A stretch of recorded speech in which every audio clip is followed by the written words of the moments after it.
The new BMSs that we got are these 300 amp BMS that are going to replace the 150 amp BMSs that we currently have, which are not holding when you use the bow thruster, and it's because the rating just isn't high enough. We have well over 500 amps being pulled by the bow thruster, and the limit on those is 450 amps, 3 times 150. So 3 times 300 is going to give us 900 amps of discharge capacity, which is very close to the 1C that they're asking for. So one times capacity on lithium batteries for us is 840 amps, and we're going to limit these BMSs so that they can't go above that number, lest we damage the batteries.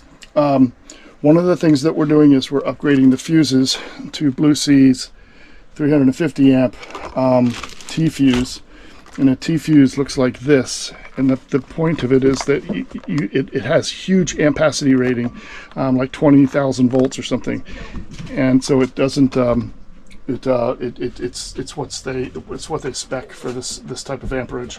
So you want to make sure that the electricity can't just arc across the fuse. So last season we were getting voltage spikes from the bow thruster kicking the BMSs out. The bow thruster is drawing over 500 amps. And we had 450 amps of BMS. There's a story behind that, but it was basically a documentation issue from when we bought the boat.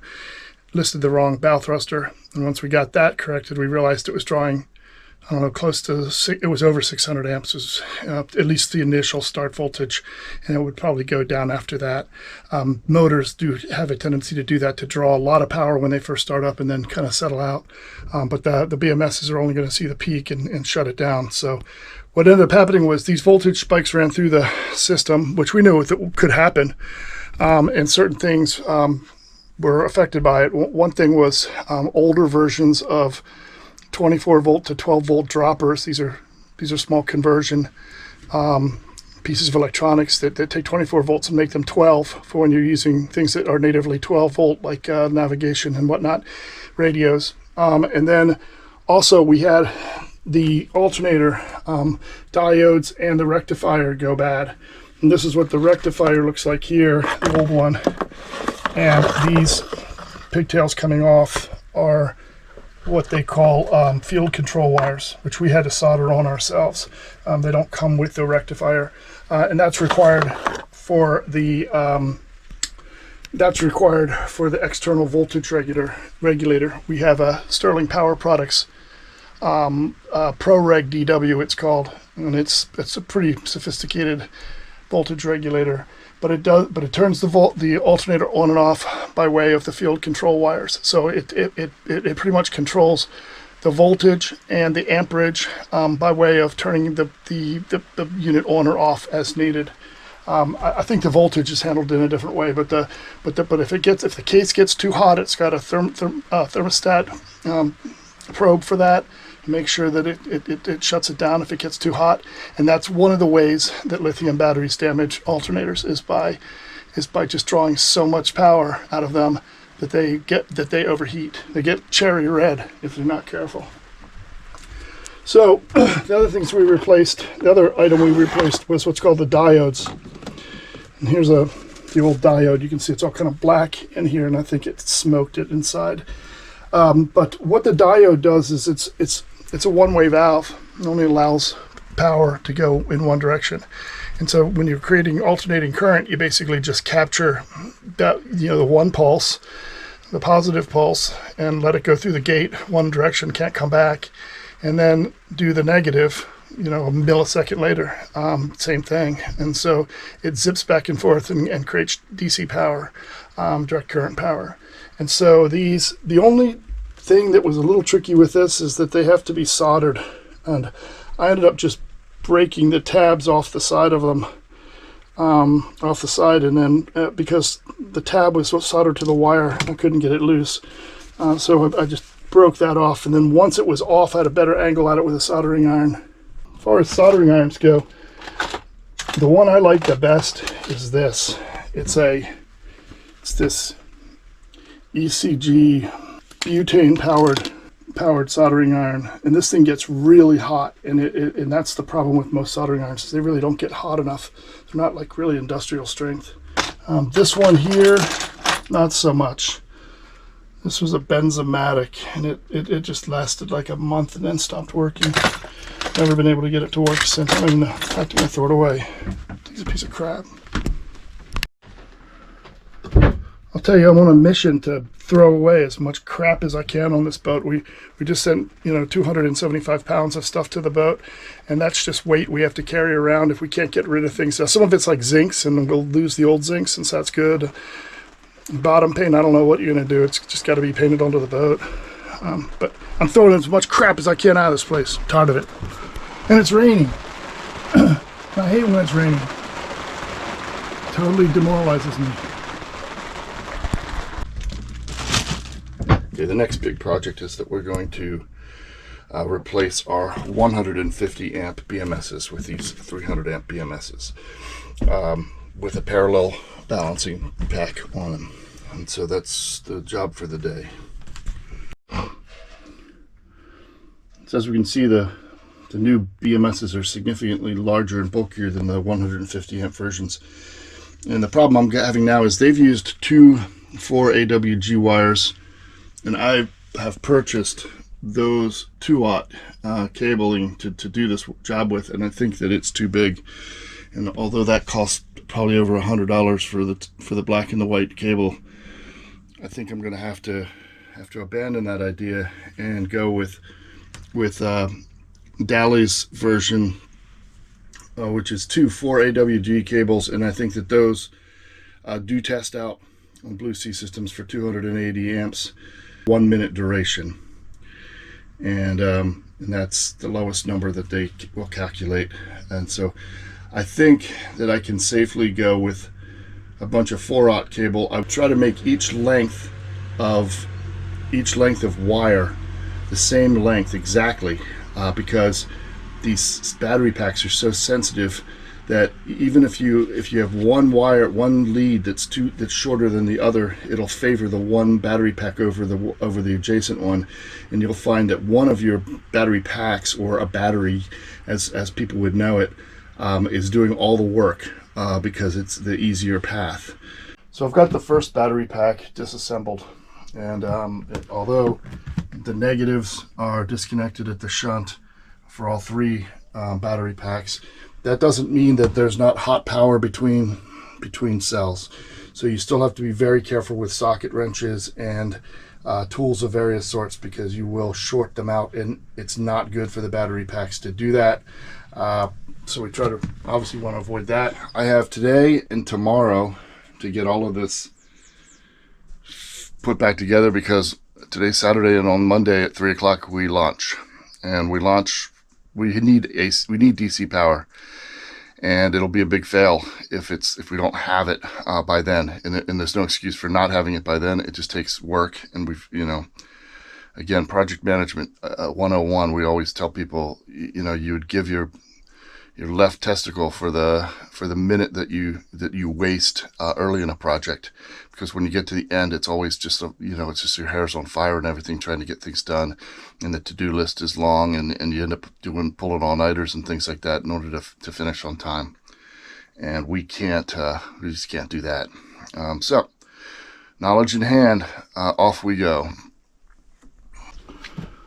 This gives you an idea of the difference in the size between a 150 amp BMS and a 300 amp BMS. It's significantly larger, cabling is larger, everything is big, and it's making it difficult to get clean wiring runs, but I'm doing my level best to do so. We're going to have to test out absolutely going to have to test out the balance leads again, because they've all been disconnected. Coming along on the second BMS unit, there's the first one over there sitting. Got all the battery cells exposed. We're basically using individual cells on this project, and we have this is opposed to a drop-in battery. And a drop-in battery has a case and everything, and I've got, there's different trains of thought about what type of BMS you want to use. But I have to say that with the drop-in battery, space is of a major consideration, and the BMSs that they use do not get any air circulation whatsoever. So I do wonder sometimes about whether which one would be better. In our case, we don't have any issues particularly with space, and so I'm able to use these big Daly units that have a fan on them and everything else. They're IP68 rated. They for waterproofing, and they worked. The 150 amp version worked flawlessly last year, and I like the interface on your phone. That's a good one as well. And I got this new hydraulic crimping tool over the off season, which has turned out to be pretty good for $30 or whatever it cost on eBay.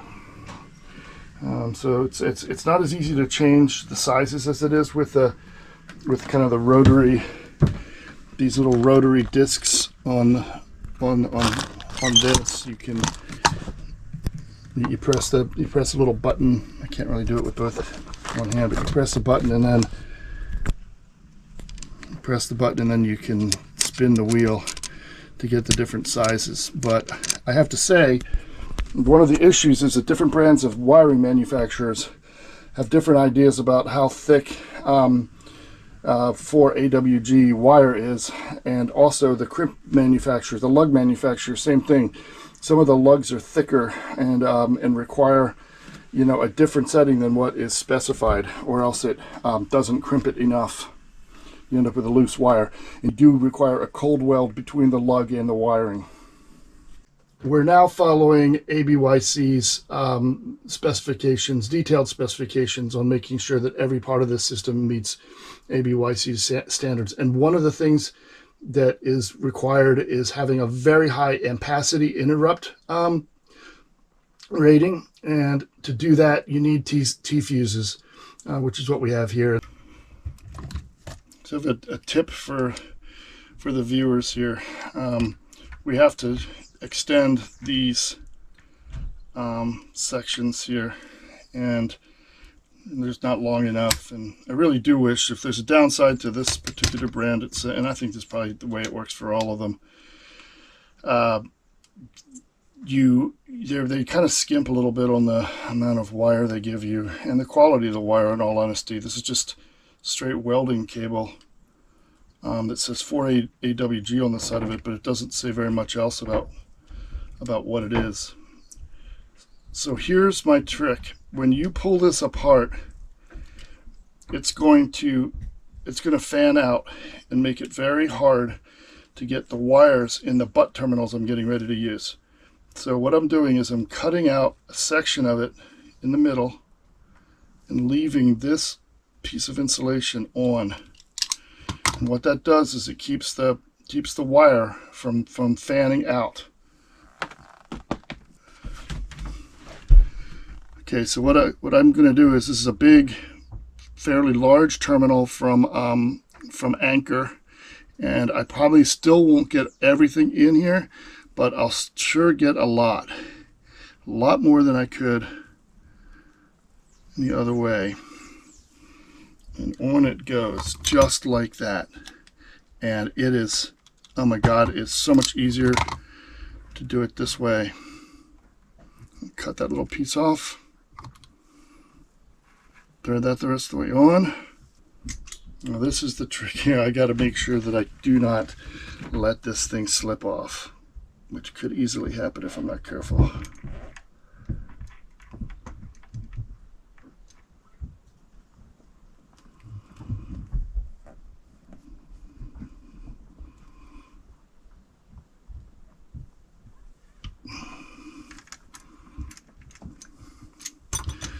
That puts a nice hex on there.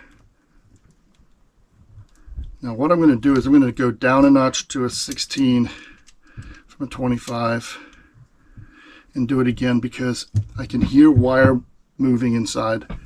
I need the full cold weld on this. And it's worth it to get it right.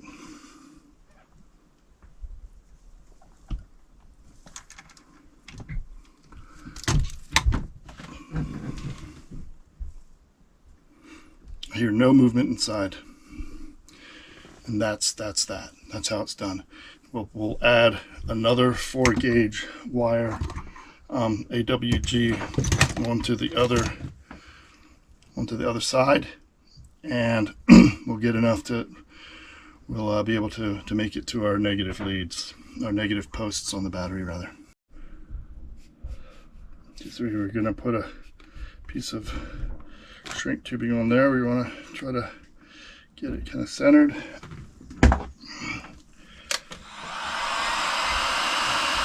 Gotta use heat guns for shrinking these things. Doing it with flame is not good. Doesn't work as well. You run the risk of catching the boat on fire.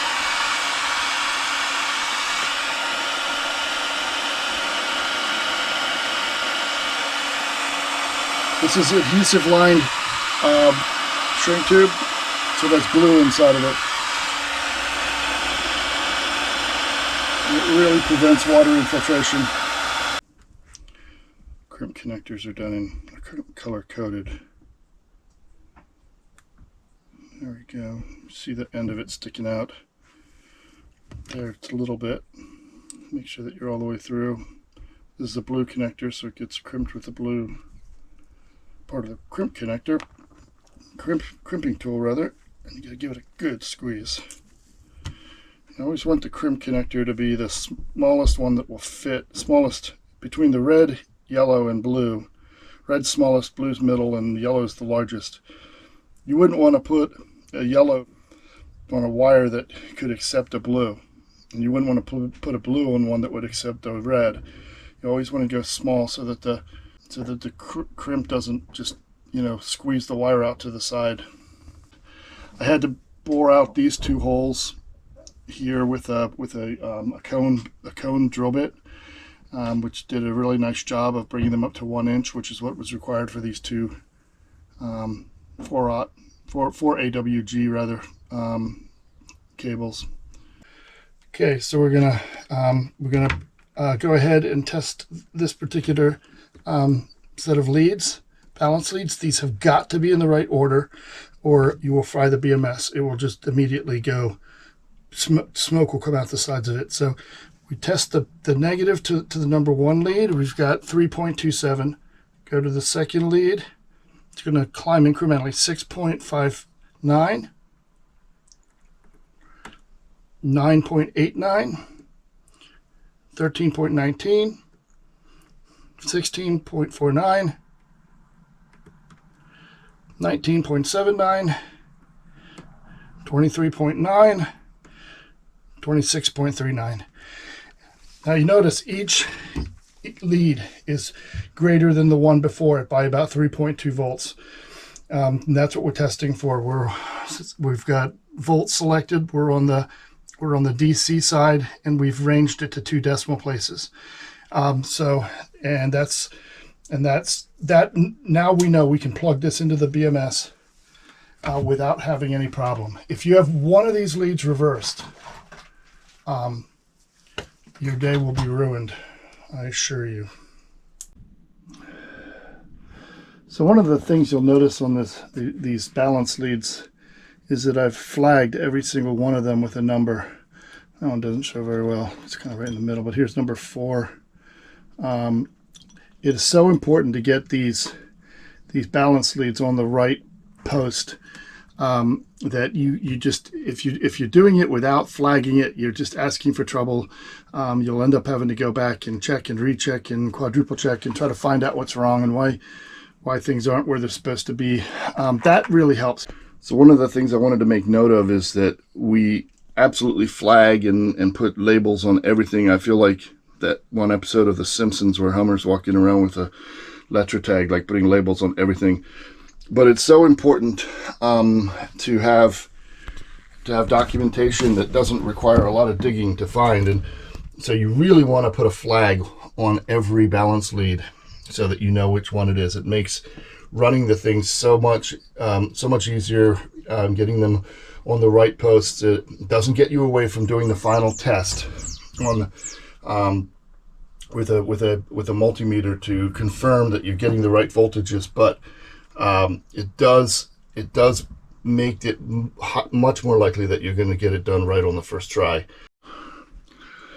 Well, it's about 6:45 in the morning on launch day, and I still don't have the batteries fully put back together, but I think I'm close. I'm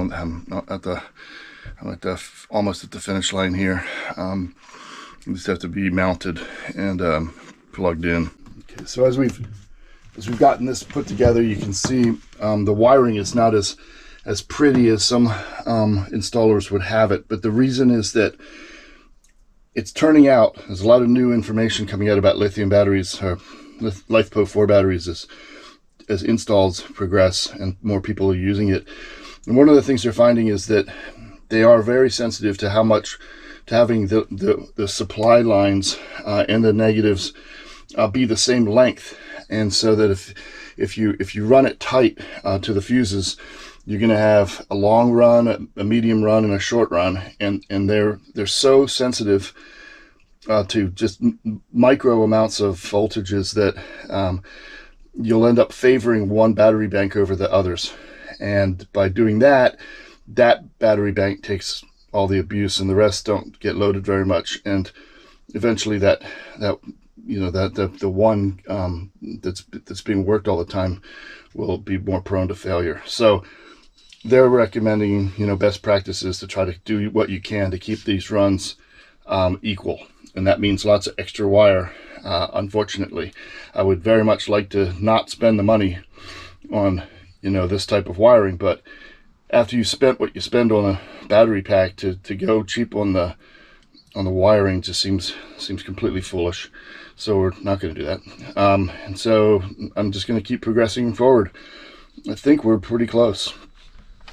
Absolutely sweating already. It's still only about, I don't know, 7 o'clock in the morning, 7:05. So I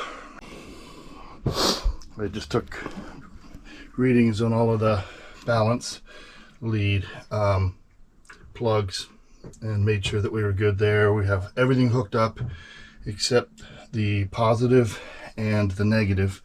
I'm going to save the negative for last. If you don't want to see sparks on batteries and the like, you will connect and disconnect the negative last. If you disconnect a positive lead when you're jumping a car battery or something like that, you'll get a pretty decent spark from it, and that's because that's where the power is going in.